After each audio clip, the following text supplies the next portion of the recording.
تاسو وایئ چې زه اهل سنت والجماعت سره تعلق ساتم که نه؟ نو ما نبي علیه الصلاة والسلام خو موافقې نه وي جوړې کړې، نه صحابو جوړې کړې وي.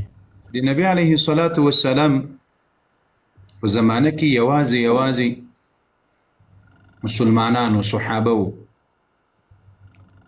د نبي علیه الصلاة والسلام په زمانه کې یوازې صحابه ول، مسلمانان ول، قادیانیان نه ول، روافض نه ول، شیعه نه ول، بریلویان نه ول، یا دا 350 فرقې چې فقط په شیعه او روافضو کې دي دا نه ول، خوارج نه ول، قدریه نه ول، جبریه نه ول، معتزله نه ول، وغیره وغیره. ټول صحابه د رسول الله صلی الله علیه وسلم مؤمنان مسلمانان ول. نو هغوی نه صرف د پوښتنه وکړه چې ته څوک یې؟ زه مسلمان یم. دا فتنې خو بیا وروسته را پیدا سولې د اسلام په مقابل کې چې چا فرقې جوړې کړلې. د اسلام ګورې دا فرقه نه ده چې څوک ووایي چې زه دیوبندي یم. دا فرقه نه ده د الله بندګانو. لکه اوس د نبي علیه السلام په وخت کې پاکستان و، د نبي علیه السلام په وخت کې افغانستان و، نه، ټوله یوه اسلامي نړۍ وه، ټوله یوه اسلامي نړۍ وه. دا د پهچان دپاره اوس ګوره هر څوک ته په د یو منطقې بل د بل منطقې ده، بل د بل منطقې ده، بل د بل منطقې ده، چې یو بل ورباندې وپېژندلی شي. اوس یو له یو مدرسې نه فارغ ده، بل له بل مدرسې نه فارغ ده، بل له بلې مدرسې نه فارغ ده. نو د هغه د پهچان دپاره یو ته یو څه نوم اخیستلی کېږي، بل ته بل څه نوم اخیستل کېږي، بل ته بل څه نوم اخیستلی کېږي. بیا نن زمانه کې چې هغه درته ویلي چې ته کوم مسلمان یې، قادیاني هم ګوره ځان ته مسلمان وایي چې مطلق کافر ده. کلمه م وایي، لمونځ هم کوي، اودس هم کوي. نو له تا نه چې دا پوښتنه کړې ده چې ته څوک اهل سنه والجماعه، دا نن زمانه کې د باطلو فرقو په مقابل کې اهل سنت والجماعت د پهچان د پیژندلو دپاره دا نوم حقیقي مؤمنانو ته ورکولی کېږي. اهل سنه په معنا ځان پوه کړي. اهل سنه د رسول الله صلی الله علیه وسلم په طریقو عمل کول او د نبی علیه الصلاة والسلام په طریقو را یوځای کېدل. لکه څنګه چې صحابه و د رسول الله په سنتو عمل کول ورباندې راټول ول. اهل سنه، او دا په روایاتو کې راځي، پیغمبر علیه السلام وایي چې تاسې له جماعت سره سئ. بل ځای کې نبی علیه السلام وایي فعلیکم بسنتي. نو د سنت لفظ هم په احادیثو کې شته، د جماعت لفظ هم په احادیثو کې شته. رسول الله صلی الله علیه وسلم په سنتو عمل کول او په هغه راټولېدل دې ته اهل سنه والجماعه ویلی کېږي.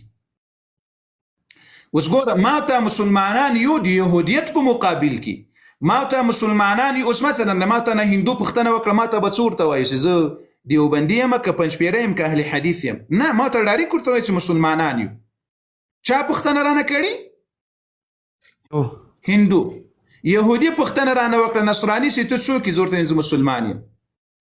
اما باطل پرسته ډلې لکه قادیانیت سول، د قادیانیت سول، بریلویت سول، رافضیت سول، مجوسیت سول، شیعتوب سول. بیا په شیعتوب کې څه کومې 12 امامه دي، اسماعیلیه دي، زیدیه دي، فاطمیه دي، 12 دي.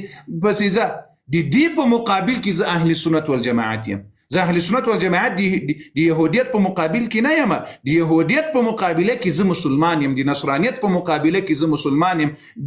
د هندویت او د مجوسیت په مقابل کې زه مسلمان یم.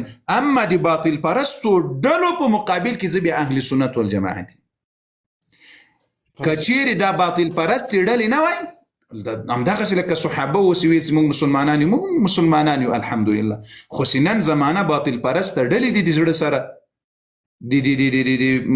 د اسلام په مقابل کې را پیدا شوي ډلې دي، د قرآن او د دین او د اسلام د شریعت خلاف خو ځانو ته مسلمانان وایي. نو د هغو په مقابل کې موږ تاسې ځانو ته اهل سنت والجماعت وایو. ښه د زړه سره